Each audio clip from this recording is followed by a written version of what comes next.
尋寶大冒險。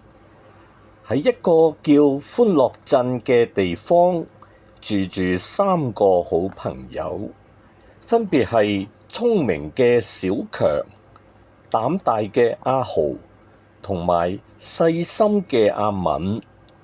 有一日，佢哋偶然發現一張破爛嘅地圖，地圖上標註住一個神秘嘅島嶼。據講，島上藏住好多寶藏。3個人一見到呢個消息，即刻興奮到唔得啦。小強推推眼鏡話：我哋一齊去揾寶藏啦！呢個機會難得啊！阿豪拍住心口答應：冇問題，有我喺度，唔使驚。阿敏雖然有啲擔心，但都鼓起勇氣點頭。佢哋準備好船同各種用品就出發啦。一路上海風吹住，海浪拍住船身，好刺激。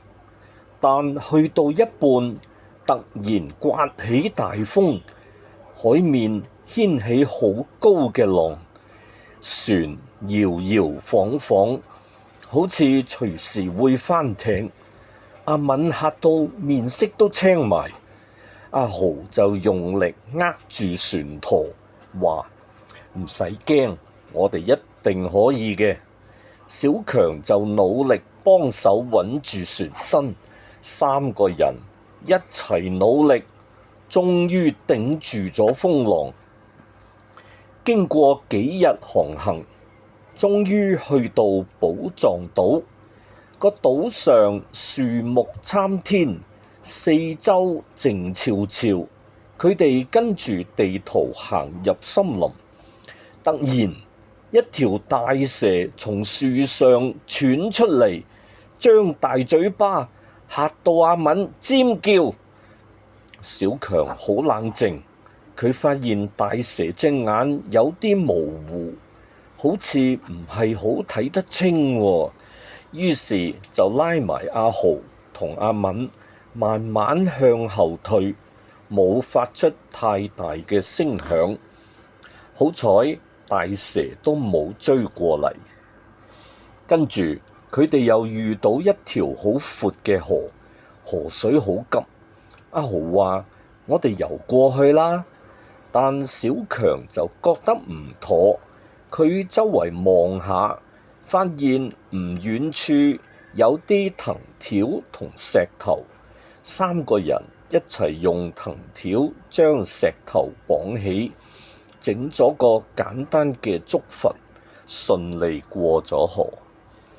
行到山腳下，地圖顯示寶藏就喺山上，但山路好難行，又滑又多石頭。阿敏唔小心扭親腳，痛到喊咗出嚟。阿豪同小強冇絲毫猶豫，一個扶住阿敏，一個幫手拎住行李，一步一步咁向上行。終於佢哋去到山頂，見到一個好隱蔽嘅山洞。入到山洞，見到好多金光閃閃嘅寶箱。阿豪興奮到即刻衝過去，點知呢個時候山洞開始震動，原來有機關。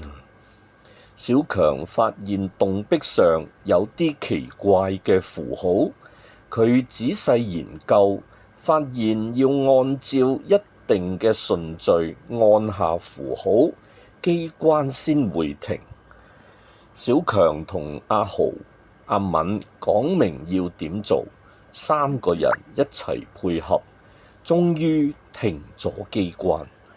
打開寶箱，入面唔單止有金銀珠寶，仲有一封信。信上面話，真正嘅寶藏係佢哋一路以嚟學會嘅友誼、勇敢同埋智慧。三個人帶住寶藏同埋滿滿嘅回憶，高興咁返到歡樂鎮，同鎮上嘅人分享呢次刺激嘅冒險經歷。呢次尋寶大冒險令佢哋嘅友誼更加深厚，而佢哋嘅故事亦成為鎮上人人都知嘅傳奇。